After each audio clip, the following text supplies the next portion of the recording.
Well, check it out. I got the, finally moved a proper desk into here. Got speakers hooked up to the laptop. I got my mic on one of those arm thingy boobies. Really moving up in the world, aren't I? Alright, just gotta get that one last board put on. Yeah, I'll get it done. Alright, let's get after it. Alright, where are we here in the world today? I mean, what time? Why is my flashlight on? It's 8:30 a.m. my time. I wasn't sure what I was going to do this morning yet. Usually I'd have you guys taking care of getting people heard starting at 5 or 5:30 in the morning, but Nino's going to be getting a hold of me, I don't know, 11:30 my time or something, 10:30. So I've got some time. What am I going to do at that time? I'm going to get some voices heard. That's what I'm going to do at that time right now. So, let's get into it. And you guys are probably not even going to see this until after me and Nino talk, I'm guessing.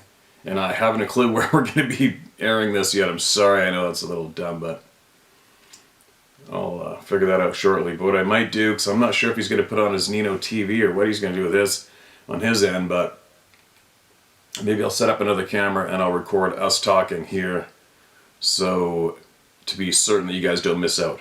Alright? In case something goofy's going on, I don't know. We'll figure it out. Everybody will get to hear it eventually, no matter what. Now, let's get some voices heard. Had a whole pile of emails in the inbox this morning. And you know, I've been doing a lot of emails of people waiting. But I'll do some recents for the hell of it. Sometimes they can be relevant to some of the past videos, right? That's why I like to go back and forth a bit, because it kind of sucks if something important comes up in relation to, say, yesterday's video or the day before, and it might be important or significant, and we don't find out till like a year later, right? So that's why I'm trying to go back and forth. Newer, older, and mix it up. This is titled, A Personal Message.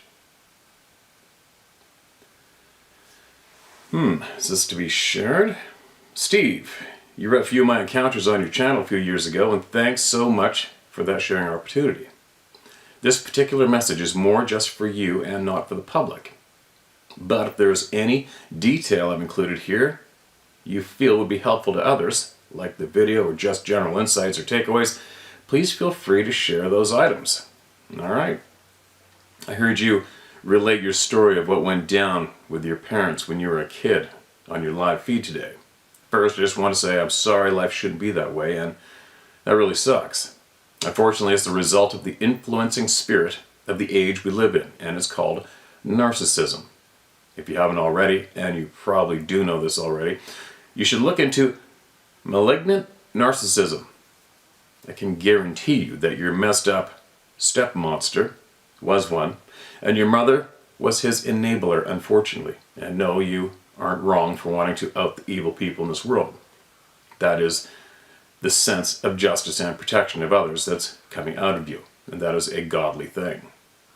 In this world filled with narcissists and cowards who enable them, those of us who speak the truth will be hated, because we are throwing a wrench into their evil game when we do so. Just like you, I had to educate myself on the topic in an unwanted and unexpected way, like yourself. Although fortunately I was an adult when mine went down. I was married to a woman for 14 years who ultimately became a full-blown malignant narcissist. I watched her change in less than 3 years into a person I didn't remotely know anymore. A destructive, deceitful, and downright evil individual who tried to destroy me financially, emotionally, and every other way possible. As we know from the very fact that Sabe exists, we know we live in both a natural and supernatural realm. I watched things overtake her that can only be described as demonic. And there's no question on that. But with the help of a decent and godly family and friends, I rebuilt my world after 25 years of building the former one with her. It's a strange place to be, but it constantly reminds me of the battle we are in. Those of us who have been attacked bear the wounds of that reality, and we cannot forget, almost like seeing a Sabe or other supernatural entity. It changes things forever. Oddly enough, you mentioned not long ago that the, quote, evil bastards, end quote, in government and in general all seem to be operating from the same playbook. Well, in fact, they are, because the evil one wrote it. Satan's tools have always been the same: fear, lies, deceit, and manipulation. And I learned from visiting some sites where people discuss their experiences with malignant narcissists that they generally follow a very distinct pattern in their bad actions as well. They are all remarkably the same, as if reading from the same playbook. Incredible, isn't it? And my personal experience proved this, as my own former spouse followed that format step by step. Excuse me. Once I figured out what she was or had become, I watched in amazement, recognizing each step and anticipated the next, because they have been outlined in so many locations / sites dealing with the disorder. Why is that? I think we know. In that light, here's a brief video. I can't share that from right now. It's from the Tipping Point show on Klaus Schwab and the WEF's Great Reset, which should, in essence, be termed the Fourth Reich. As is mentioned in the video, Klaus grew up as a boy in Nazi Germany, and his dad was a Nazi factory owner who used slave labor. His plans for our future are only a thinly veiled copy of the things he and his family were a part of growing up. They have been strategically placing people who agree with their ideology into global positions of power around the world. Jimmy Evans has some other very good Tipping Point shows if you want to know how and why things are happening in light of Bible prophecy. And if you watch a few, you may have a lot of questions answered as to what's currently happening in the world and why, and also what to look for next. Anyway, keep fighting the good fight, brother. Walk with Jesus. God bless. All right, God bless you too. Thanks for the email. Kind words. There's not much in there that I wasn't aware of myself already, but I'm sure there's a lot of ears out there who could possibly benefit from hearing that share. It's funny, isn't it? How it just blows me away how people can get in those positions. It's really, really bizarre how one human being, or maybe a couple, can manage to get that kind of power and control. It's so bizarre. You know, like when you say, as an easy example, blatant one, the dictator in North Korea. One dude. And you watch the power and control and he has over all those people, and the fear that you can just see they fear him. One person. Is it so freaking bizarre? So bizarre to me. It's almost like those people who get in those positions, they've been given that recipe. It's a training program, whatever it is, a recipe that really, really works and is very effective on corralling up human beings and getting them to do whatever you want, no matter what. And eventually you can start killing the humans, and the other ones won't do anything. They'll just stand there and not do nothing. Isn't that weird? Well, we are guilty of it too, right? We're just going to sit back and watch the Klaus Schwabs and the Fossies, the Gates do their thing. And they're still doing it. And we're just sitting here doing nothing. Is that bizarre? Very bizarre thing. Well, hopefully somebody smarter and more powerful than me is doing something. Because I'll tell you what, somebody eventually needs to lead the people to fight for the good. You know, as we watch these characters building up their power, building up their plans, getting ready to execute our plans. It's almost like a rogue enemy country building up their arms, building up their weapons, and you know they're getting ready to come and get your ass. So in turn, then the other countries normally start building up their defense to get ready to go kick their ass. Why aren't we doing that? Our enemies are in our faces, and they're building up their power. They've got their plans set and they're getting ready to unleash it. So why aren't all of we, the good free people, building up our defense and going over there and kicking their ass? Right? Because that's what we do. That's what we're supposed to do. Why aren't we doing it? Why is that dude not in hiding right now? Right? Anyway, a little bit of an off-topic ramble there, right? Let's keep this ball going. These are all recent emails in the inbox. BF with Asian eyes. Steve, thanks so much for all you are doing with us at the round table. I've been with you for 3 years, and I've submitted several illustrated emails. This is a short one. I hired a man to help me on my property who had worked up in Alaska for many years doing construction and worked on fishing boats. He had seen Sabe on numerous occasions and says some of the ones he saw had Asian eyes. This is the first I've heard of this and was wondering if you or anyone at the round table have witnessed this. When I hear it once, I look to see if it is repeated elsewhere. Thanks, Judy Benjamin. There you go, the question's out there. I'm not the guy to ask because I don't know. I don't know. There's definitely a whole pile of different variations, just like in us human beings, right? From tanned color flesh to black to charcoal gray. Charcoal gray is a real common one. Big, huge brown eyes. Big, huge, all black eyes. Red eyes, glowing eyes. Pointed forehead, rounded head. Or pointed head top, rounded head, right? Everybody varies. Alright, this is titled Childhood Experience. Steve, I've listened to you for a long time, and I'm not sure how long. Go ahead and share my name. I'm 63 and I don't have many friends anymore. I couldn't care less about what people think of me. For the record, keep on doing what you do, and here's my story. Many years ago, when my family lived in Elk River, Idaho, I was around 6 or 7 at the time. We lived right next to the heavily forested area surrounding the town. Elk River only had around 300 people in the town, so it was not large. Since the forest snuggled up to my backyard, I used to wander into the forest to play. Separating my yard from the forest was an alley. We were supposed to leave our trash can back there for them to pick it up. My dad was the school teacher there. During the time we lived there, we had to buy 3 galvanized steel trash cans because they were constantly being destroyed by, my parents told me, a bear. I told them once about my going to play in the forest, and my parents told me not to even step foot into the forest, ever. They said I might be attacked by a bear. I think my parents knew there was something else in there, but they didn't want to scare me and my brothers. Many times during the day after school, I'd be playing in the yard and it would go silent. I felt something staring at me, but I never saw anything. Maybe it was just my very active imagination, but I didn't feel like it was a bear. I told my parents about it, but they ignored me, or at least acted like it was nothing. That experience has always marked me and made me very nervous of becoming the forest ranger I always kind of wanted to be. Anyway, no sightings or excitement, but I wonder if the destruction of the trash cans was indicative of a bear or something larger and bipedal. You have been out there a lot longer than I have. Would that be a bear or possibly a Sasquatch? Let me know, please.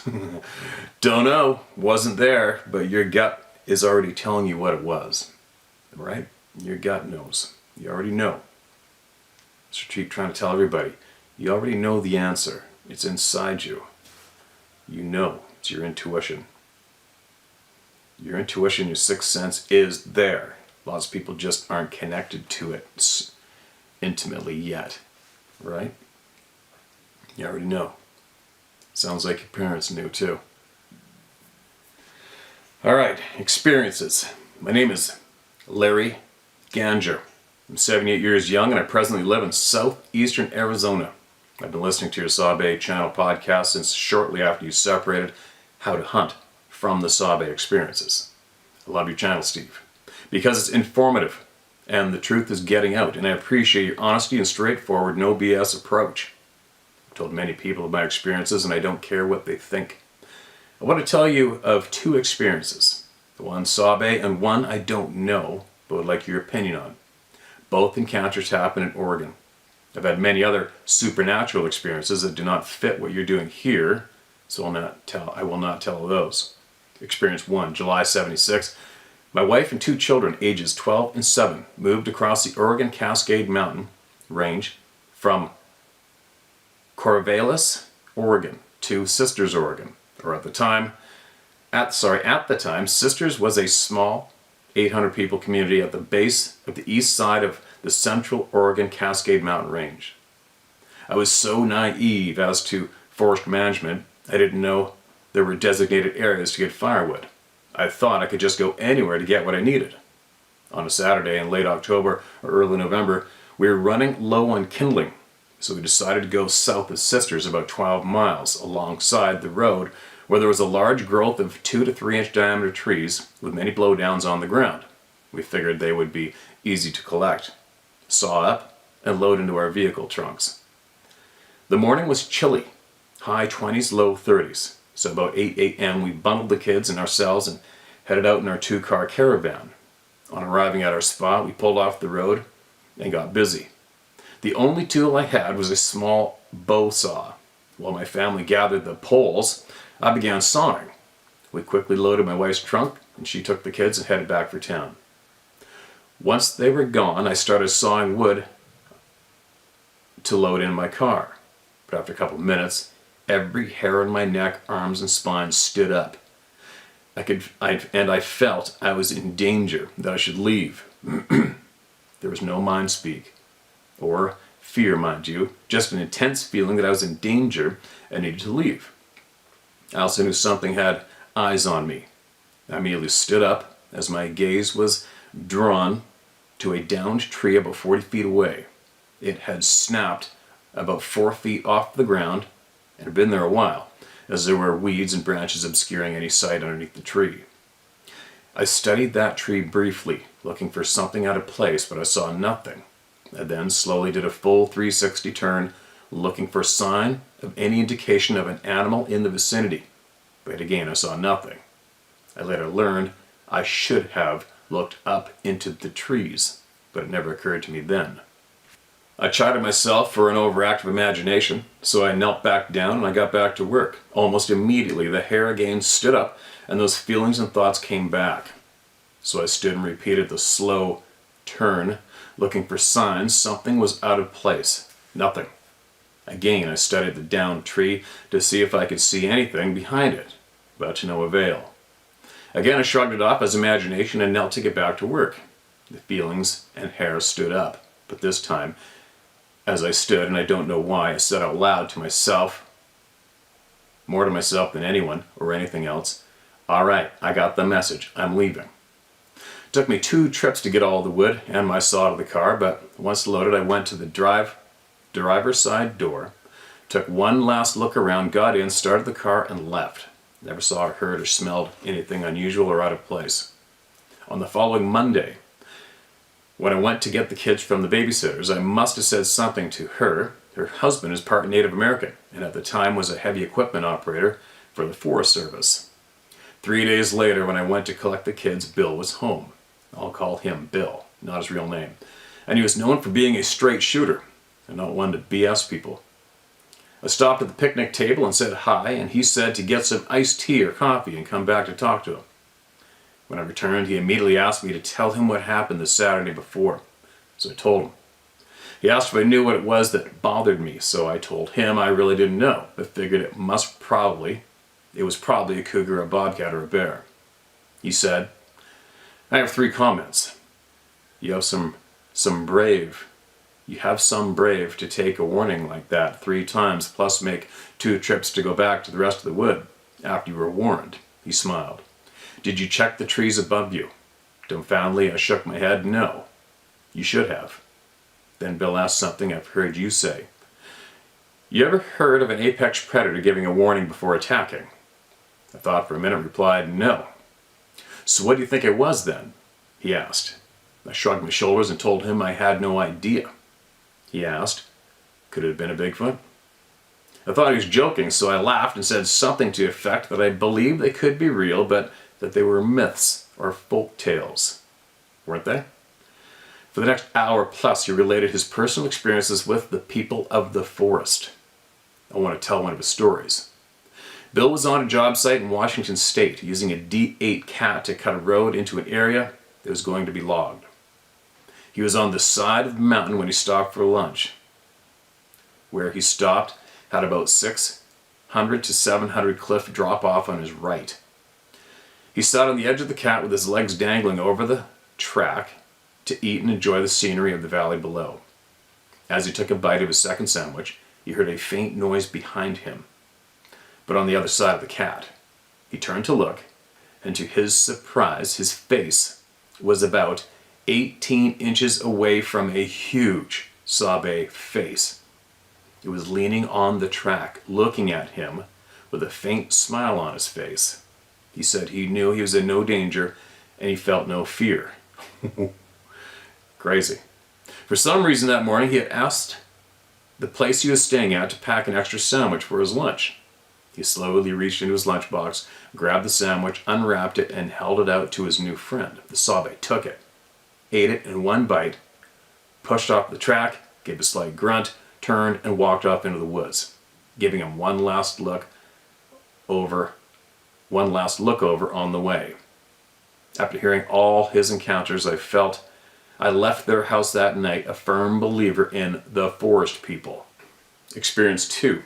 This experience occurred in the early 80s, late summer on the Warm Springs Indian Reservation. I'd had some business meetings in Portland, Oregon, so my wife accompanied me to visit some friends. When I was done, I picked her up, and we decided to take the long way home, Highway 26, through the reservation to Highway 97, south to Redmond, Highway 126, west to Sisters and home. The trip was progressing well. We were enjoying our time together. We were about halfway across the reservation with very light traffic when I glanced out my driver's side window to see a, quote, coyote, end quote, pacing the car. I asked my wife if she saw it. She said she did. The coyote was slightly larger than normal, but not a giant or abnormal in any way. It paced me for almost a mile before it turned and disappeared into a group of trees and bushes. The only thing unusual was I was doing 65 miles per hour. Somebody is already calling me a liar, but we saw it, and you weren't there. So what did I see? What could run that fast and for that long? That reservation is known for many unusual and creepy things happening there, and this certainly was one of those. So what do you think? What did I see? A shapeshifter? A wendigo? What? Thanks for your time. Blessings to you, Sarah, and this family of the round table. I don't know, man. It sounds to me like you saw a coyote doing 65 for sure. What was it for real? I don't know. That sounds absolutely bizarre. That would freak me out. I don't know. Is it one of those parallel world things? Different vibration things? And a window was opened up slightly enough for you to see something. There may be something to distort. I don't know. Let's see if somebody else has seen the same thing, because that's another one that not too many people are going to want to scream out loud about, right? Not too many. Bizarre. Anyway, appreciate you sending that in, man. Absolutely appreciate you sending that email in. More members of the Club of No Return, and how about the set of cojones on that man on the D8?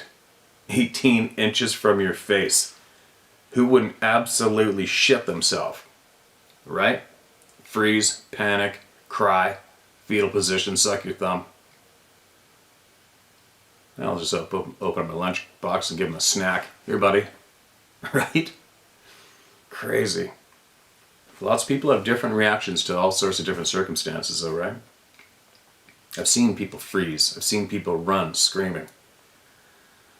And then I've seen 16-year-olds just hunker down at 30-06, cool hand Luke, not even frickin' tremble, and get the shit done. It's just weird how I've watched different people over the years react differently in similar situations. Urgent. Sharing my terrifying Sasquatch encounter in southwestern Colorado.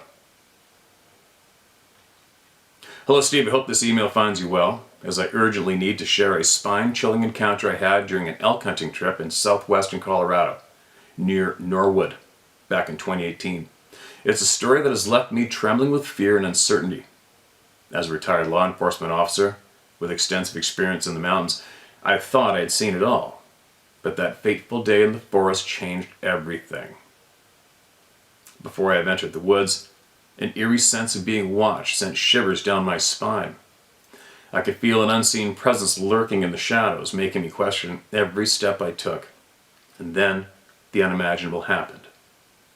From the dense underbrush emerged a towering figure, a creature that resembled what people describe as a Sasquatch, standing at an imposing 10 feet tall. Its reddish-brown fur blended perfectly with the natural hues around it. Its human-like face, with a heavy brow, large eyes, and a wide mouth filled with flat teeth, sent a wave of terror through my entire being. As I continued deeper into the forest, the creature followed me, mimicking my every move. The stillness of the air was broken only by faint knocking sounds coming from the opposite side, south, about 100 yards down the hill. My heart raced as I realized this elusive being was attempting to communicate with something or someone else. Suddenly, the forest erupted in a blood-curdling scream that seemed to reverberate through my very soul. My legs turned to jelly, and I felt paralyzed with fear.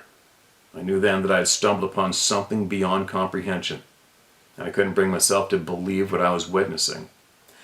Terrified and unnerved, I made a hasty retreat, not daring to look back until I was safe in the confines of my truck. The creature vanished into the forest, leaving me haunted by the nightmarish encounter. In the years since that harrowing event, I have kept this secret locked deep within, sharing it with no one, not even my closest family. The fear of ridicule and disbelief has silenced me, but your dedication to supporting those who have undergone extraordinary experiences gives me the courage to finally share this chilling tale. Despite my fear, I still hunt and venture into the woods. However, today it means something different to me.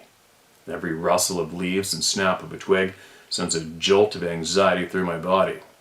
And my neck is a little more sore nowadays because I find myself constantly looking around, hyper aware of every movement and sound.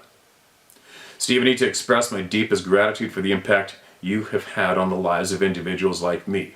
Your unwavering support and compassion give us strength to embrace our curiosity and seek answers despite the overwhelming fear. If there's any way I can contribute to your cause or help others who have faced similar terrors, please do not hesitate to reach out. Thanks, Steve, for all you do. Your commitment and kindness have touched countless lives, including mine. I'm forever grateful for your work. With a trembling heart and genuine appreciation, please don't use my last name. Okay, man, I got you. Welcome to the club, right? It's shitty that you've had to harbor that for such a long time, man, but we're here now, right? We're all here now. One big happy family. Found your people. It's funny how many people out there follow all of you intently on here, and they still, it's just so hard for them to come forward still, right? It's just like I heard a little while ago, they did a poll. Who did it? I forget who did the poll. And the number one fear for human beings is public humiliation. Of all the fears. Isn't that crazy? Why are we built with that? Why are we built with that? That weakness, that weak trait that is so common. It's possibly one of the main factors that has put many of our countries in the position they're in today. The fear of public ridicule, the fear of being shunned, the fear of going against that one political party, your political neighbors, whatever, right? The fear. I keep trying to pound it into people not be scared and try to lead the way in that department. I don't know how to do it smoothly. I don't know how to do it effectively, I don't think. It's like, how do I convince people to not be scared? It's like that dirty, filthy recipe. All those pricks who are manipulating people by the millions today. It's almost like they are given that secret handshake, that secret recipe to inflict fear and submission to humans. They've got the recipe. Now, who owns the recipe to ensure that all the people stop fearing? I want my hands on that one. Is it kept under lock and key somewhere? How do I even learn? How do I learn to work on my delivery to encourage people to not be scared? How do I do that? I don't know. Just keep going, right? Because eventually, the people who are harboring these shit-eating secrets they are trickling forward. It's been taking a few years for a lot of people, right? But they're starting to trickle forward. The courage is spreading. So something is working, right? Something is working here. Thank God. Right? Thank all of you. It's all you that are working together, right? Feeding off each other's courage and honesty. And it's helping. Babbling. No more babbling. Thanks again, man. Appreciate your offer of assistance, and I will keep definitely. We've got you. We need help. We send out the help request. There's no worries there. All right, what's this one? Hey, Steve, sent this before, but not sure you received it. Anyway, I had an overwhelming feeling come over me, and it was also telling me to take some pictures. This was in Indian Arm in North Vancouver. Had a few other encounters. I didn't notice this while taking the photo. It might be pareidolia, but the feeling accompanying the time makes me scratch my head. My name is Jay Wright. I've had several experiences in North Vancouver, once at Alice Lake in Squamish and around Cultus Lake. I also have a video I want to send you and ask if you can identify the call in it. Thanks in advance for taking the time to read this and others' experiences also. I had the overwhelming feeling to leave the area, like never before and never since. I left the area almost immediately and felt like I was hit with something hard to explain. There's a photo. Might be something. Looks a little creepy to me. Oh yeah. Yeah, it's kind of creepy looking, isn't it? Who knows, right? But I know one thing I can share is all those places you mentioned are all hot spots. And get this one. Sarah, before I met her, she was walking around Alice Lake. Obviously, she was living in Squamish before we moved here. And she was walking around Alice Lake with her dog. And she said all of a sudden she was overwhelmed with terror. Crazy, right? Overwhelmed with terror at Alice Lake. And I think I had one other person email into us that they had an experience at Alice Lake as well. For all you. And it's funny, you know, the conservation, the game warden office is just right nearby there too.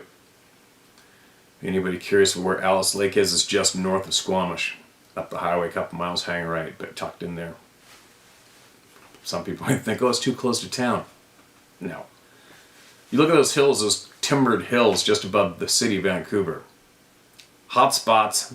They probably sit there watching the traffic lights all the time.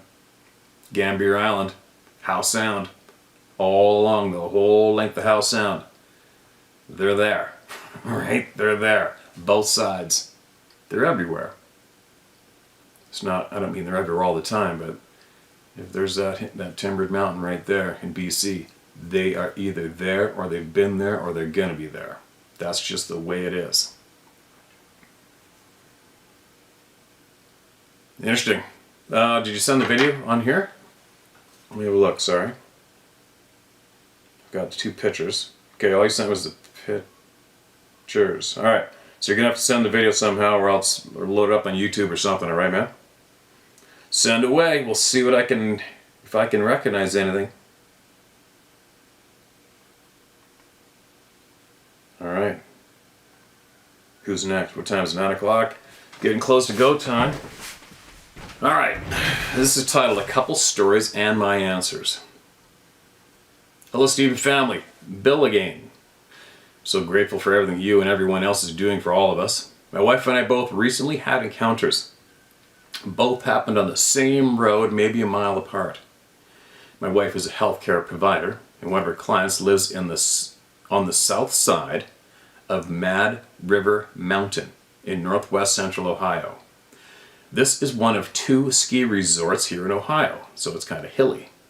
This road has a set of S-curves that I have always felt weird approaching. We all know that feeling. Hearts in your throat, butthole puckered, palms are sweaty, wondering what lives in there. Well, it finally happened one night. After dropping off her client and heading home, the deer were out and plentiful. I was driving pretty slowly to avoid any wrecks. Approaching the corners, my eyes were on the road and not the street sign, so I didn't see the eye shine next to the sign.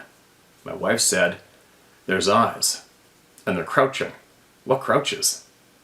I don't know of any animal, and I said so, and left it at that. A couple weeks later, coming back from the same client, about 2 hills before the corners, coming over the top of a blind hill, my wife wasn't looking. Looking down at the bottom, I saw the biggest being I've ever seen. It was there, and then it wasn't. In the blink of an eye, it was gone, and there was no sign of something that size being there. Steve, when I say big, I mean it was taking one step to cross a 2-lane marked road. It was straddling the road, but in a heartbeat, it was there, then it wasn't. All I could think was, hello, big boy, thank God my wife didn't see you. Now I'd like to try and explain how I understand the difference between us. I know what I'm about to say is going to be hard for some, and I know my translation is what it is, but I want to approach the names from a spiritual side. Please read how I write them out, and maybe we can get through this. The human race is Anishinaabe. They are Sabe. Now I know some dialects pronounce it Bay, but stay with me and go with B.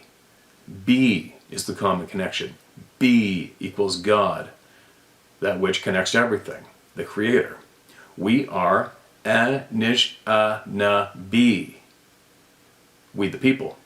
They are Sabe, the people. Read that again as written. Now with B, being God, we are 4 places removed from B, Anishinaa. That puts us where we are in the universe. We are on the 4th world, the 4th plane, Sabe. Well, you can do the math. They're only 1 place removed. They are only 1 place removed from B. That explains their otherworldly attributes and their ability to do things we will never be able to do. That also explains the hatred. There are rules. Now for the ones wanting to kill one is pretty easy. Once you get past the physical aspect of seeing one, the brutal sound of its voice, and being hit by some mind control, a single well-placed shot is all you need. But like David going up against Goliath, you may want to be anointed by God and have an army at your back. Can you picture that retribution? I would like to, from afar, but to each his own. Steve, you're a ray of light shining in the dark world. I would love to sit at a fire with you and have you ask your questions and hear the answers. Here are my answers to those questions. Keep them to yourself. Don't want to taint the pool. Number 1. Yes. Number 2. Yes, not what you are taught. Many cycles before this one. Number 3, the people. Number 4, Creator made us to serve Him, not you. Number 5, Creator. Number 6, Number 5, Creator. Number 6, the government. Number 7, yes. Number 8, can tell you, but you may not understand all. Number 9, no, some things are impossible. Some require help. Some you may remember. Number 10, what you say is evil, I may say is good. I could go deeper. But if I was asked, I would try to keep it vague. And some need face to face, and some need face to face or a novel. Well, thanks, Steve. Much love and blessings to all who listen. Bill, am I allowed to say your name? I always do that. Okay, Bill Turley from Ohio. The last part got me a little confused. Interesting. Somebody's wheels have been turning and learning. Turning and learning. Wheels are turning and learning. That's a new one. Take from what you will, you guys, or leave it. But listen to everyone.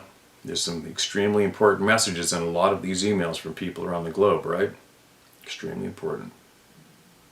Okay, one more. Grandpa's story. Hey Steve, I have a story my grandpa told me back in mid to late 80s. He was a man that worked falling timber most of his life. Just to give you an idea about the type of man he was, he always told us grandkids hunting and fishing stories. He was raised in Eastern Oregon, born in 1919, then moved to Southern Oregon in the early 50s. He once told me he could remember the last grizzly killed in Oregon and the last 2 wolves killed on a local mountain here in southern Oregon.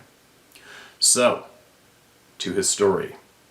Back in the late 60s, a logging crew was cutting a right-of-way in Northern California. The job was getting far from any local towns, so the crew would drive in and out every day early in the morning and leave late in the evening. On the weekends, they stayed in town at a local hotel or drove home. On Monday morning, as they drove to the job, they saw large tracks in the road. They didn't think much of it. So as the week went by, some of them heard strange sounds and yells from the tops of the hills in front of the job. Friday rolls around. They all go into town for the weekend. When they show up back on the job site Monday morning, the equipment had been vandalized. The foreman was pissed. The 55-gallon fuel and oil drums had been thrown off the side of the mountain. Not rolled off, but thrown. It was 20 feet to the downhill side of the road. The 2 bulldozers had their mufflers crushed like beer cans and bent over at 90 degrees. And what really scared them was the big power takeoff winches on the bulldozers had all the winch cable pulled out and strung all over the hillside.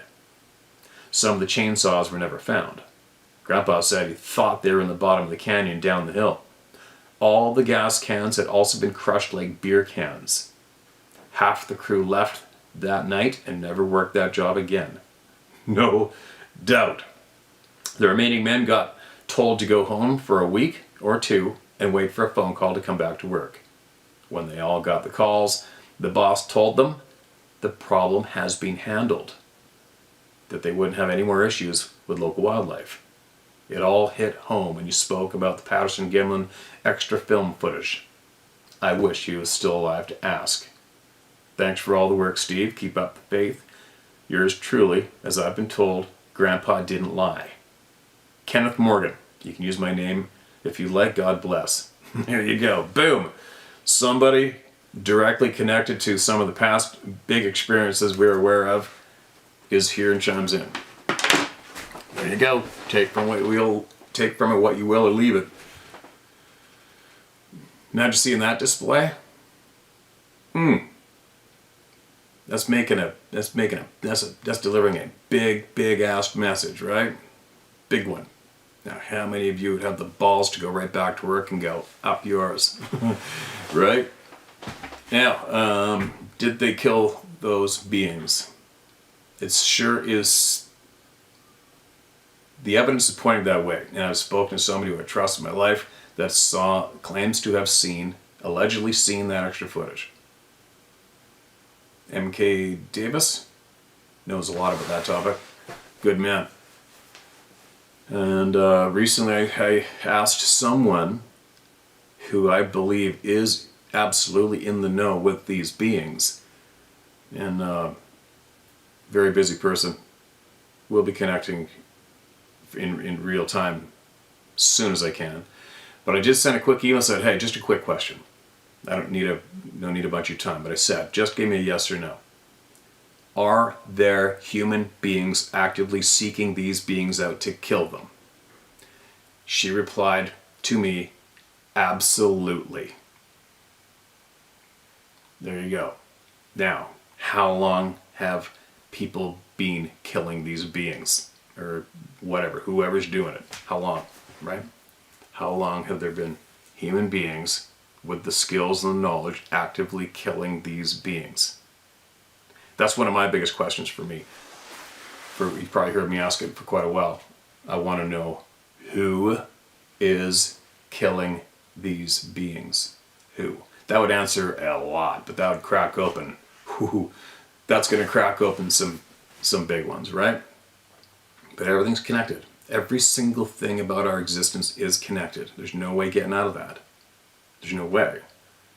It's all connected. So I said again, one of the easiest topics in our face to prove that we have been lied to, misled, misinformed is this topic. It's an easy one, right? And it also shows the deny. What a sleazy move that is. Deny. right? How many of you have been victims to somebody using deny, deny, deny against you? And it's very effective, right? It's very frustrating and effective, but it works. And it's been working with this topic. And that's why I try to encourage all of you to not engage with, there's no proof, show me the proof. Off to the curb, no time for you. If somebody wants proof right now, when it comes to this topic, all they got to do is do a little digging on their own time, on their own flat, fat ass, because they don't get off of it, right? Get off your flat, fat ass and dig yourself. The knowledge is there. It's all there. So, why do they do that then? Why do so many groups of people intently say, there's no proof, show me the proof? And when you engage with them, it stops you dead. It stops you dead in your tracks from going forward, and then all of a sudden you're getting suckered into that little carousel that goes around in circles and leads nowhere. Debating with a bunch of doorknobs. Debating. Kick them to the curb and keep gaining knowledge. That's why we're progressing like so rapidly here. Because we do not engage in the bullshit. We busted free, and now we're surging forward for answers. Right? Imagine how many people online who are researchers. They absolutely can't stand me because I keep pointing it out. How many generations of people obsessed with this topic are going to insist on mimicking each other non-stop and not getting any further? I know how to place trail cameras, and nobody knocks a tree like me. And my whoops would win any competition. I'm going to get more proof.